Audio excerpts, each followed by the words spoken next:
Hey, good morning, Grassdale team. I'm here day 11 of the Corona crisis and lockdown here from Pilot Legacy Command Post. And I wanted to bring to you a special treat today. I know there's been a lot of people reaching out to me about what's the status of Grassdale, what's the current Corona crisis going to do to us. And the bottom line is there's just a whole lot of changes going on. And that timeline of changes seems to be minute by minute. So last week I talked to our finance officer, I talked to our lender, I talked to our property manager, and I talked to our general contractor. And I said, hey, give me the latest information on what is happening in regards to this crisis. How do you see this going forward impacting our project? And across the board, it doesn't seem like there's going to be a lot of significant changes or setbacks, but that's a day-to-day basis. One of the conversations I had was with our general contractor, Matt Bashera from Strategic Construction, and it was a really good conversation. And as I was going through what we discussed, I thought, boy, this would be a great introduction to our partners and just that same idea of his on-the-ground analysis of what this project is geared up toward, and then also how the coronavirus is impacting. So without further delay, I have a special guest with us today on Zoom that we can share this lockdown period and hopefully learn a little bit about Matt's company, about Strategic, and also about his viewpoint. So let me introduce Matt. Matt Bashera is the president of Strategic Construction, and operating out of Houston, but operating all over the state is where he lives. And I want to give you just a couple of minutes so that you can kind of get to know Matt and just see how confident we are in his ability to execute this project and bring us a great apartment complex to the market. So Matt, I'm going to put it over to you. Can you just take a minute or two and kind of give us a background on who you are, what your education is, how you got into this field, and some things like that. Over to you, Matt. Absolutely. Thank you, Lane. First off, I agree with everything you said from a just 30,000 foot level. And second off, I want to say thank you for bringing us on as part of the team. We're excited about this project for reasons we'll talk about in this brief introduction. But as far as myself, man, I grew up in Aledo, Texas, west of Fort Worth. My dad was a fighter pilot, as you know. He was a SPAD in your squadron, flew F-4s and F-16s. And we lived in Aledo. They built a custom home when I was in high school, and I got into construction by getting on the framing crew for that custom home. So I spent several summers building houses and was coming up on college years, and I thought, heck, I'm going to continue this on and I'm going to get into construction. So I took off to Texas A&M. I got a degree in construction science, so I'm a certified construction professional. And I did that for a couple of years in the Austin market, actually. I was building clean rooms for the tech industry right at the time that the tech bubble burst. And so from a what am I going to do with my life standpoint, I didn't get laid off, but I saw that the work was slowing down, and I thought, man, I'm going to go to grad school. So MBA, law degree, MBA, law degree. I decided a law degree, and found out that there's this whole robust world of construction law. I did that for 10 years. I was a partner in one of the better construction law firms in the state of Texas, representing clients all over the country. And it was great because I was able to learn from key executives at companies like mine now, how they think, how they operate, and how they handle risk management and troubleshoot issues as they arise. As we know, construction is a complicated process. It's manufacturing in a uncontrolled environment out in the elements, and a lot of risk that goes with it. And so I learned a lot about risk management during those 10 years. After doing that for 10 years, I realized I didn't really enjoy being a lawyer necessarily. And so I took off and went on board with a client in Dallas. I was their CFO and general counsel for 3 years. In 2014, Strategic Construction approached me. They were actually a former legal client of mine, and Robert Parton, the founder, said, hey man, I want to open a Dallas office. You're in the Dallas area, and I want you to be my partner. Can we make that happen?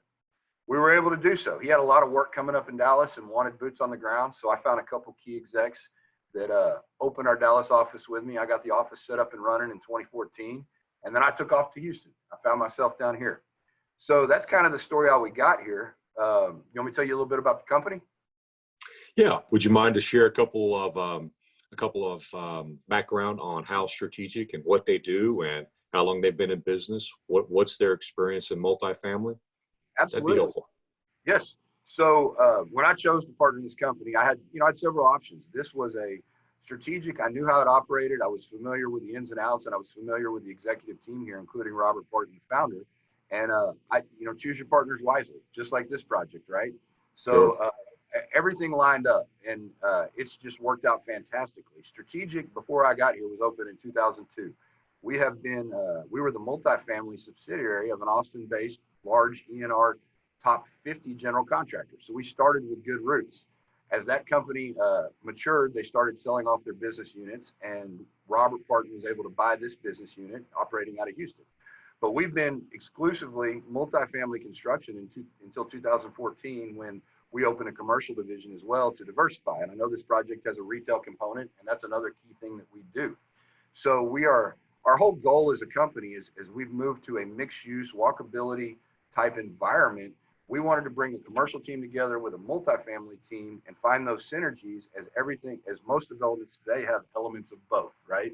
So we have the key expertise to handle both, but rest assured, Lane, we started and always have been a multifamily construction core company. It brings its own nuances, as everyone knows probably that will view this video. It takes a certain level of experience and expertise, and we bring that to the table.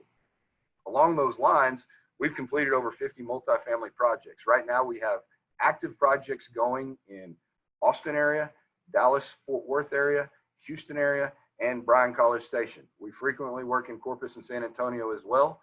So we cover the whole state. We're actually entertaining, doing pre-construction services for groups out of Oklahoma City and Tulsa. And as we continue to grow, those are target markets for us. But basically, Texas and Oklahoma, we are a very capable, very experienced multifamily contractor.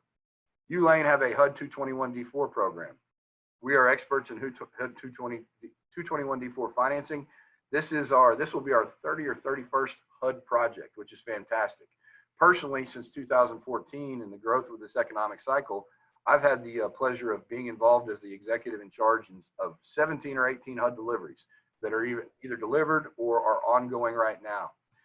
So vast experience in that. In terms of size of company, we do about $125 million a year annually. To give you an idea, that's somewhere between 8 and 12 ongoing multifamily projects and 5 to 8 commercial projects all over the state. That's fantastic, Matt. So let me make sure I understand the HUD program, the 221D4 program, which is what we have at Grassdale.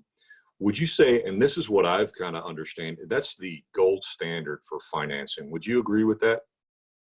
Absolutely. And as this market has shifted and lending has become tight, there are more participants in the HUD program because it is the gold standard. I think you know, Lane, the key elements are no personal recourse.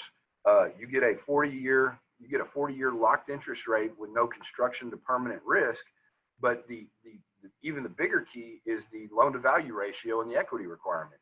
The equity requirement is significantly less than what you would find in a conventional financing mechanism. And of course, it's government backed. So due to the safety of it and the aggressiveness of it in terms of adding bottom line to the pro forma, there is no better mechanism, sir. I agree with that, Matt. So as a contractor with the HUD 221D4 program, do you have to, is that more restrictive? Would you say that and I'm trying to speak from an investor's point of view, would you say that not every general contractor can qualify for what you said you've delivered already 17 to 18 HUD deliveries? And most contractors don't have that type of experience, right? No, it's very true. So the strange thing with HUD is you kind of have to have done one to do one. And when we sat through concept meeting with you, you know that HUD had a extreme level of scrutiny of the team members and their actual HUD experience. We are fortunate that the HUD Fort Worth regional office knows us by name, and as you saw firsthand, they give very positive feedback to strategic being added as a team member. In the state of Texas, there are probably, and I'm speaking, just from my own perspective, but there are probably 5 contractors that are HUD qualified and do it well. We like to think we're at the top of that list, and if you've got our references, you'll hear that. So it is a very selected closed group, and HUD brings special requirements that the contractor has to comply with. We have to do Davis-Bacon wage rates and certified payroll. There's a lot of reporting requirements that go through it. We know every HUD inspector. I personally know every HUD inspector by name, by region. So the gentleman that works on HUD projects in DFW and in Austin and Harris County areas are all different. They're all, professional friends of ours, and we have just a fantastic working relationship with them because of that. So the thing to point out, Matt, that I want to point out to our investors and make sure that I'm saying this correctly, is not only have you done 50 multifamily projects across the state of Texas, quite a few of these in the central Texas market. Many of those, 17 to 18, have been with the HUD deliveries. And on top of that, so you're going to do a great job. We're going to oversight you guys as asset and property managers, but you also have that third component of HUD oversight. And they are very, very involved in the delivery and the schedule and in the project. And that just adds another layer of security from an investor's point of view that, hey, the project's on track. These guys aren't going to get off track because there's so many levels of oversight. And the most experienced is probably the HUD department and the inspectors, like you mentioned. Very true, Lane, very true. So yes, to answer that in two parts, we've been very active in the Austin, greater Austin area for several years now. We've delivered 2 phases of a project. Client hired us for phase 1 and brought us back for phase 2, which totaled 480 units in Leander, Texas. Those were delivered in the last few years. We recently completed 310 units in Hutto, Texas. And then we've got a project going on in Austin right now that is 288 units in Austin proper and dealing with all the things that go with the city of Austin. So we are very familiar and active in the area. In terms of oversight, yes, HUD absolutely brings, we have monthly draw meetings where HUD comes out, we do a full inspection of the project, and there's a reporting component from HUD. But just as importantly, we bring a level of sophistication to what historically has been residential construction. We're commercial contractors at heart, Lane, and you and your team will get an executive summary from us weekly that gives you an active snapshot of the project progress photos and key milestones that occurred. That will go out every Friday, and you will be kept in the loop.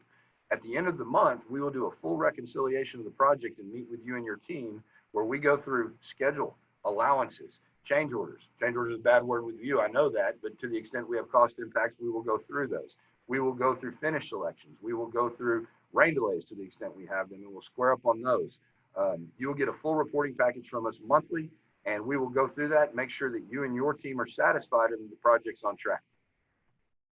Awesome, Matt. That's great news. Okay, so I think we got a good idea of who Matt is and his team is, and we got a good idea of who Strategic is. So, Matt, I know that this coronavirus is the impact to you and business, even going to your restaurant. You may be working from home or your office today. I know that there's so many impacts, and these impacts are changing on an hour-to-hour basis. And so it's a little unfair for me to ask you, hey, what do you see upcoming, in the next 3 to 4 months over the delivery of this project, which will be 2 years. But let me just kind of step back a little bit and say, from a 30,000-foot level, do you see any red flags or yellow flags if this coronavirus kind of pans out like we expect, and maybe the company will, or maybe the country will open up in the next 2 or 3 weeks? Do you see any significant yellow flags or red flags going forward with the execution of this project? Great question, Lane, and it's fluid, as you well know. But let me tell you, as today, I'm pleased to report that I'm sitting in my office in Houston, Texas, and so is my full team. Okay, construction has been largely exempted by the stay-at-home orders. So with my law background, man, I have resources all over the state, and I'm probably, from a construction executive standpoint, the best. With my dual capabilities, I'm skilled at working through these issues. So I've been reading the orders as they come out, cover to cover, both as a businessman and as a lawyer, and we are open and operating. Every project site we have across the state of Texas, and I believe we have 10 active on the multifamily side and 6 active on the commercial side. Every project is open, operating, and fully staffed today, and I'm pleased to report. That's awesome. We have the we have to work through this crisis together, and it is our intention not to shut down this economic machine to the best we can, right? We want to be good stewards to our employees, keep them employed. One question you asked me, as you said, is there going to be a financial impact to Strategic? Going back to HUD, as a HUD contractor, you are required to have a 5% net liquidity, which basically means for every 20 million in backlog you have to have $1 million in working capital in the company. With the money we keep in the company, we have a $400 million bonding line. Take that in as a company that does $125 million a year. We could do 400 is the point. We keep our powder dry for that reason, to go through crises like this. So from a financial standpoint, we are prepared to weather whatever storm comes at us. Our subcontractors are all pre-qualified and partners with us that have worked largely with us. A lot of our subs do 50, 60% of their work with us. So they're beholden to us, we're beholden to them, they're our partners in these deals. But when things like this happen, they're a phone call away. And I know the executive members of every subcontractor that will be working on your project. Their cell phones are on speed dial. So I'm coordinating with them daily. You know, the weird things that are going on right now is if there's a shutdown order, but you're exempted, you have to have a right to work letter. So I've issued right to work letters with project locations to all my folks in case they get stopped by authorities, and that way they can get there. I've also provided sample right to work letters to all my subcontractors a week ago. We're out ahead of the curve on this, managing that. Awesome. Our sources of supply have largely moved away from China due to tariff impacts and things like that before this specific issue. As of today, we do not have a supply chain impact. My biggest concern right now, Lane, and we're seeing it in some jurisdictions, is that governments are getting shut down and we need inspectors and city officials to run our projects. As of right now, we have not missed an inspection, but as these stay-at-home orders come down, that's probably the most unique and valid concern. The other thing is power companies and quasi-governmental authorities and or larger multinational companies that work for us. For instance, elevator companies. You know, elevator companies are based in Germany with U.S. international operations. They're having orders come out just to take care of their workers, and we're managing that as we go. But what I think, Lane, and we can all watch the news and have our own opinions, I think this is a near-term issue, and I think that we come out the backside, probably by the time we start this contract and break ground, I think we come out the backside okay. And, in terms of this market, Leander, HUD is up and running. I have 6 or 7 deals somewhere in the HUD approval process that haven't started that I'm involved in. And the HUD machine, that was my first concern, is HUD going to shut down? They have not. They have actually expressed to us and you, I know, that they have a full intention of processing these deals that are in process and getting them started and not shutting down the economic machine either. So from 30,000 feet, my crystal ball is not perfect today. It's harder to have a crystal ball than we've ever had, but I feel pretty good at least through today, sir. I appreciate that, Matt. Well, Matt, let me ask you one other question. And again, this is kind of just from a big high overview. Is we've talked about your company, we've talked about your background, we've talked about the strength of this project. What is your impression on the Austin market? You've worked all over, you've built a lot of projects, and we've got this project just 10, 15 miles northeast in Manor. It's in a development, or it's in an opportunity zone. And can you just, maybe take 30 seconds and just briefly say, do you think this area is a up and coming area? Do you like the area? What is your impression, having built across the entire state? And do you think our product is going to be a useful need in this area? Absolutely, Lane. Like I said, we could do more than three times the work we do. We want to be involved in projects with good teams like you have put together that we know are going to be successful because the team that's been assembled. You've got a great architect, you've got a great property management, you've got a great development team. We're all experienced. You've selected a very qualified contractor. So those are your first key element. Put the right team together. First key element for success. Second key element is finding the right market. Urban infill is so volatile and it's so risky and it's been so overbuilt, and so it's just cyclical. And we get involved in those types of projects, but we tend to shy away from them because of the volatility. And if the job goes bad on the development side, it goes back to me. We all need this thing to lease up and be successful. The secondary and tertiary markets, especially your east and southern sides of all major metropolitan areas, they've been overbuilt north and west. We know that, right? The opportunities in a place like Manor that is so close, like you said, to your central business district in Austin is fantastic. The other thing you shared with me is what your rents are, your projected rents, and they're healthy, very, very healthy, based on that area relative to a construction cost and a land cost that you're able to achieve with the opportunity zone and all those other things. This thing is teed up for success, Lane, and that's why we want to be a part of it. The lease up in these secondary markets tends to have a much faster trajectory than downtown with rent wars. And because you are unique to that area and the area needs it, I view it as going to be successful, Lane. I appreciate that, Matt. And we've got that feedback as well. Well, Matt, I really enjoyed talking to you today. We talk regularly, and I'm just glad that I've got a chance to share your knowledge and introduce you to our investor group. I'm very proud of them.